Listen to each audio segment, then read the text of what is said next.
So guys, before we get started, don't forget we do have that amazing discount code thanks to Tier 0 Games going on right now. And all you have to do is put in ZWGames5 to get 5% discount on your total order at tier0games.com. The links will be in the description below. What's YouTube? Daryl here from Zephyr Games, and bringing you the first of the decks coming out of Fist of the Gadgets. And I thought with everyone starting off with Fire Fist, I would start with something different, and that would be Archfiends. Now, Archfiends or Summon Skulls, however you'd like to make it, is one of the decks that actually looks a lot better than it performs, but it still does a good job.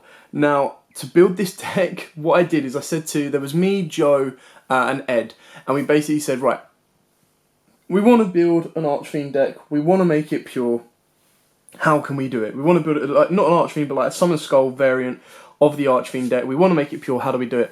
And the three of us just sat in our...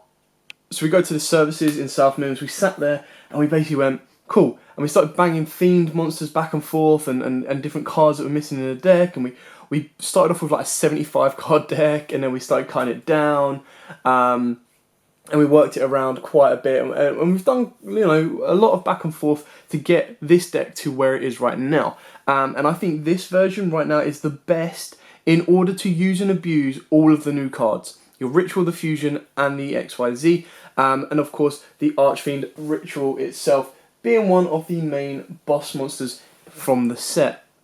Now, one card that I could use in this deck that I haven't is I think it's the Archfiend Loader. It's a Link 4 that came out in Rising Rampage, I believe, and basically it requires a Fusion XYZ to make it, and it's a Link 4. The only reason I haven't put it in here is this deck can kind of struggle to get to a justification of making a Link 4. So I mean, when you push through it, to make the Link 4 you've got to go, alright, well, I'm getting rid of some of my Summon Skulls that are sitting at 25 with a bit of built-in protection for a Link 4 that does the same job. So anyway, that was how the kind of deck came about. I've put it together today. There's a couple of cards missing, which I will explain when we get there, but I will explain exactly why we use the cards they are. I definitely advise picking these up because the artworks themselves are absolutely stunning. I mean, just look at Awakening there, so badass. Ascent, again, looks amazing. And then you've got Manifestation, and then you also have Archfiend's cool. Again, all the artworks look really, really cool. The biggest issue with this day is some of the cards that we're using here are quite old. That didn't get a reprint, again, disappointingly. However, it's still very, very fun to play around with. So, after all that rabbling, we are going to get straight onto the profile, and I'll show you exactly what we've got. So we start off with Triple Archfiend's Awakening. This is the brand new Ritual monster. Again, very, very cool. Its power effect, they all share the same effect with slight differences. So, Ritual summon this card with contract with the Abyss. This card's name becomes Summon Skull on the field, but it still is treated as an Archfiend card as well. This one can't be destroyed by battle except by battle with a Ritual monster, and cannot be destroyed by monster's effects except those of a Ritual monster. If this Ritual summon card you control is sent to your graveyard by an opponent's card, you can special summon one Summon Skull from your hand, deck, or graveyard. That being said, when you play Advanced Ritual Art, you're going to be sending a Summon Skull from your deck to the grave, so you're just going to revive the one in grave. Speaking of which, we do play Triple Summon Skull. Gotta love Summon Skull. The artwork was kind of second to me. Obviously went original Dark Magician and then the Summon Skull artwork. I love this one. It's not very Archfiendy. The other art that he has is more in line with the Archfiends themselves because it has a bit more detail, but I'm a sucker for the original art of Summon Skull. And we play 3 of this purely because we want to be sending this off of Advanced Ritual Art in order to get into the Archfiend's Awakening. And I believe it's a writer text is this is always treated as an Archfiend card as well, so you can always search that out. We then play Triple Fiendish Rhino. Now this is one half of the combo to get into the synchro of the deck as well. So the Fiendish Rhino is in here purely because if we normal summon it, as soon as it gets sent to the graveyard, however it gets sent to the graveyard, we would then send, now these are the 2 cards that I'm missing, I thought I had them, I couldn't find them, is Archfiend's Heiress.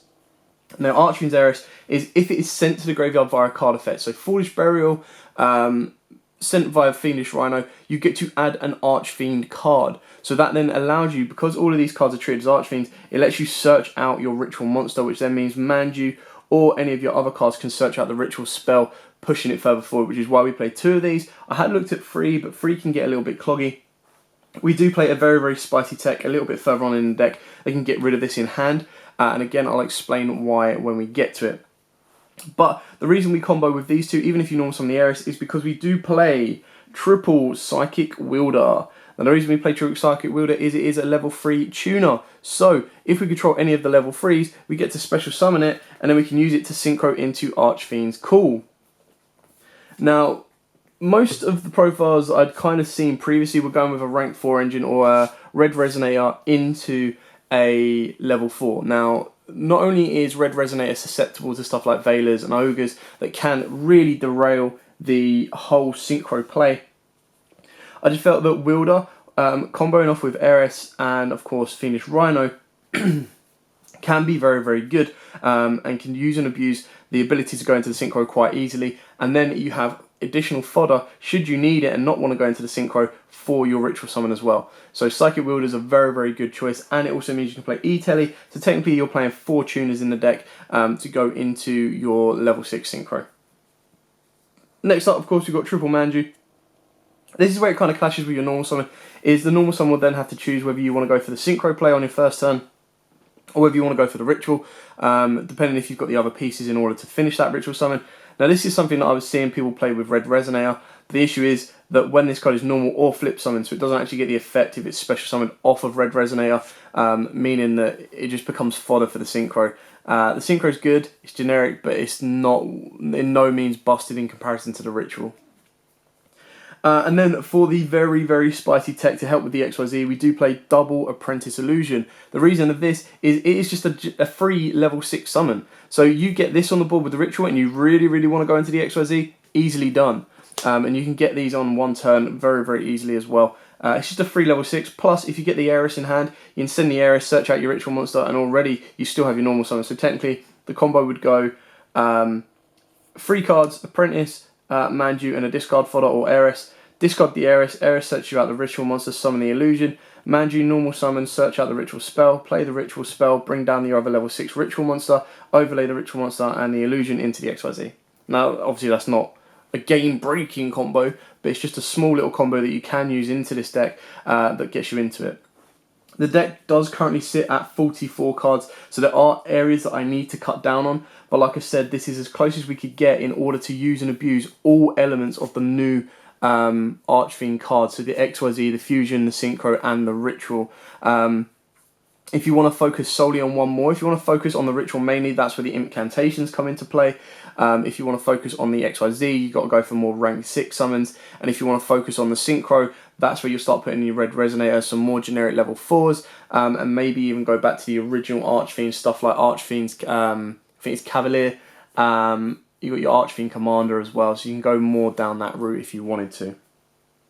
Next up, for additional spices, well, we do play 2 Blackstone of Legend and the 1 Red Eyes Archfiend of Lightning.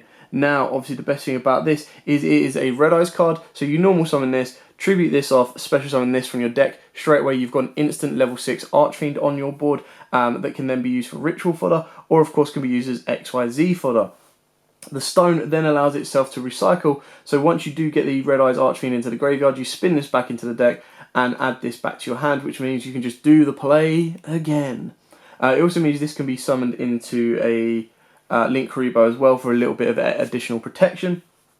You can play 3 of these if you want, but we are playing 1 for 1 as well, so I thought 3 was a little bit of overkill. But if you do play 3, you could bump this up to 2 as well. Again, this is another engine that helps get you into the rank 6. So you just go Apprentice, summon itself, normal summon Stone over the Manju. This tributes itself, brings out the Archfiend, and there you go, you've got a straight rank 6.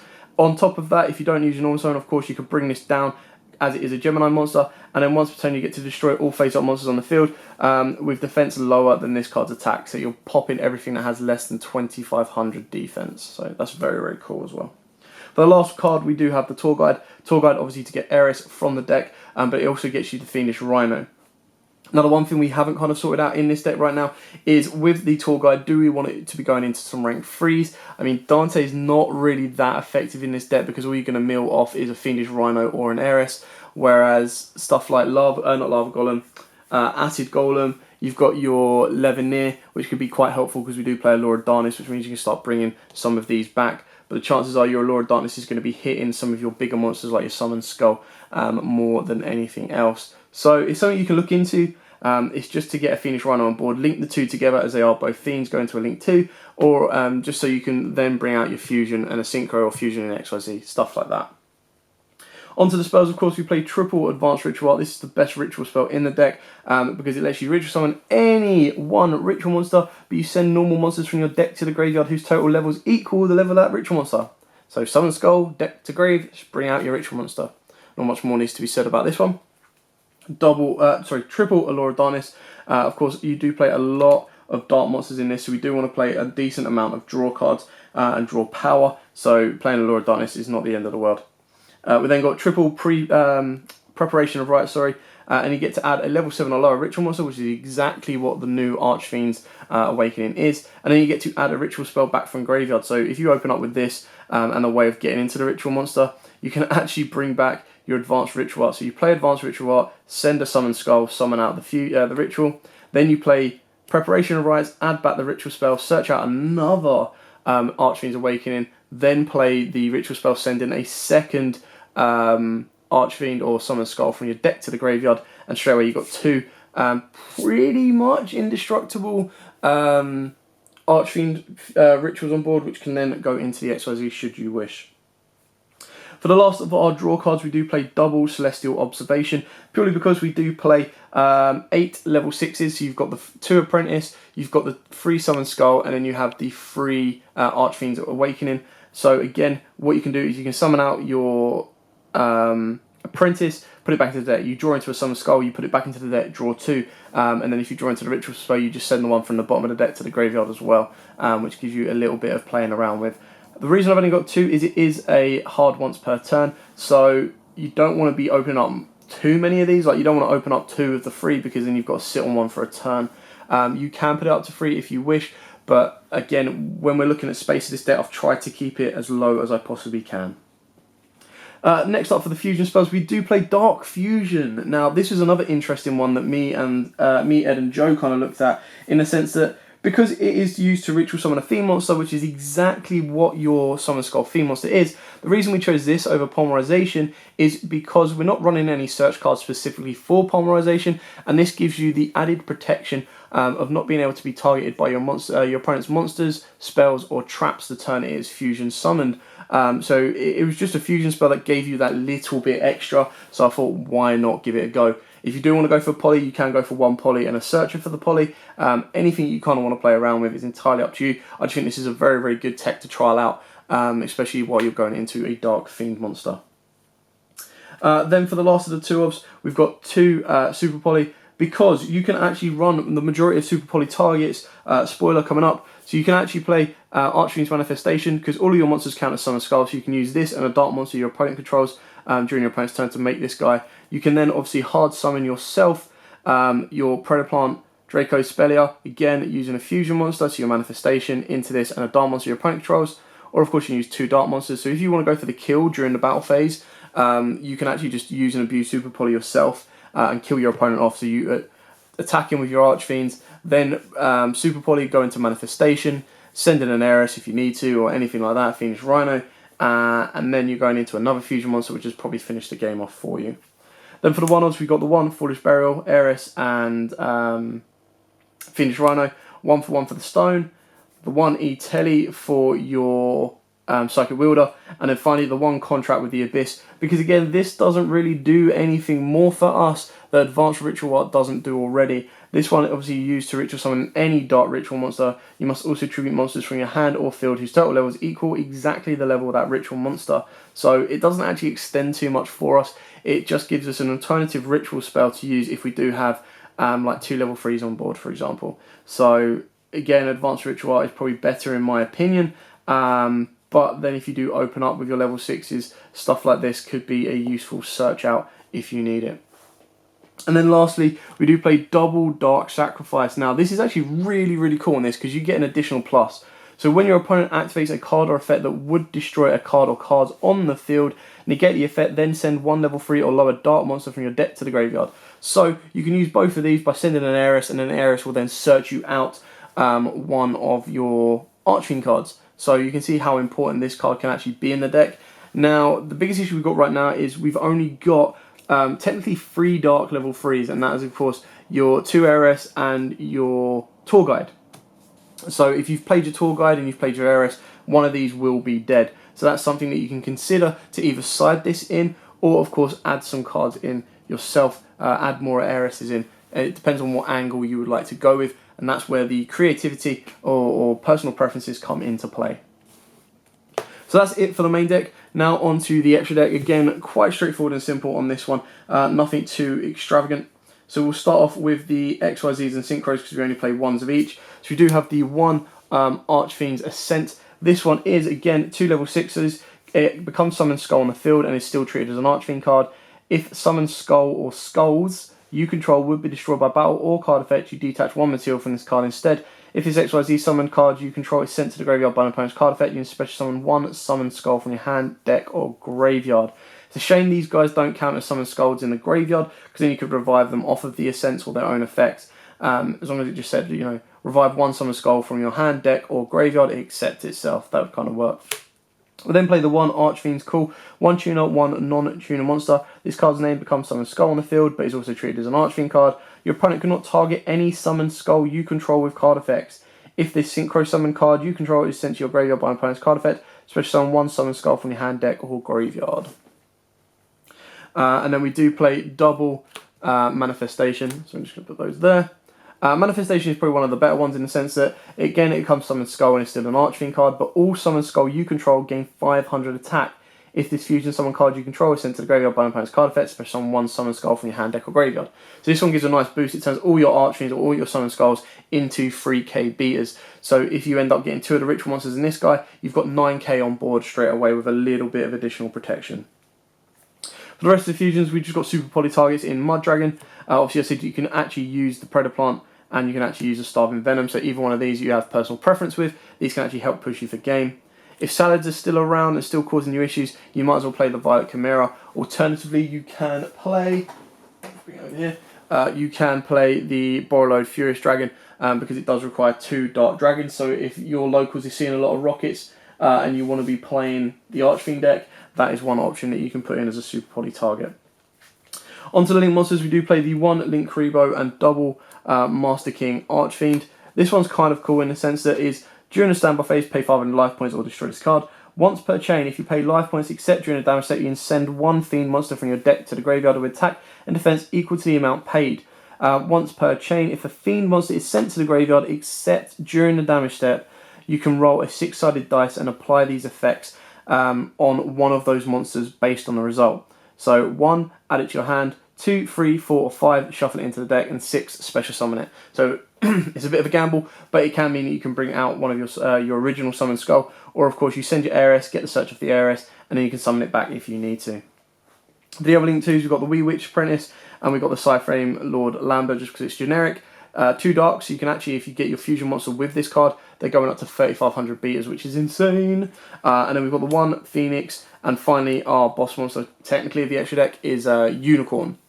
Like I said, it's rare that you'll even get enough to go into a Link 3, because to go into your Link 3s or your Link 4s with this deck, what you're going to be doing is you're going to be sacrificing at least 2 to 3 2,500 beaters on your board, if not 3k beaters, just to do it. And the only reason you would do that is if your opponent has a monster on board that you can't deal with one of your own Archfiend's self-protected effects, basically.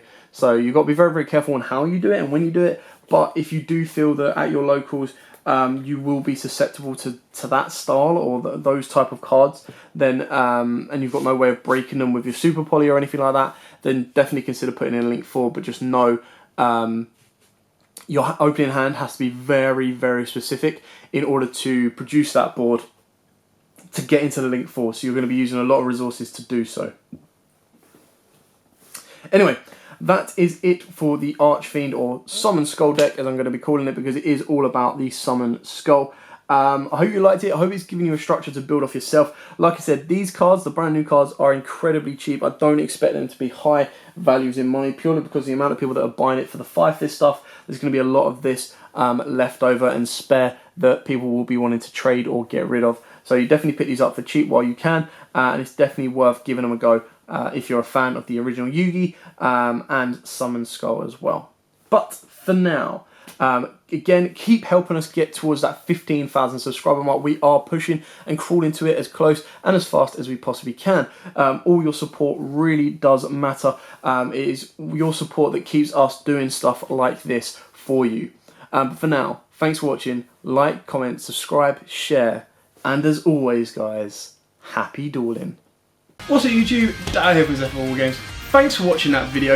If you liked it, please hit that big thumbs up button in the bottom corner as well. And don't forget to hit the big red subscribe button so you don't miss out on anything. Make sure you click that notification bell as well so you know every time one of our new videos goes up. Throughout the whole year of 2019, we're going to have more deck profiles, duels, and of course pack openings for you guys to watch and enjoy the entire year round. So stay tuned for more, and as always, guys, happy dueling.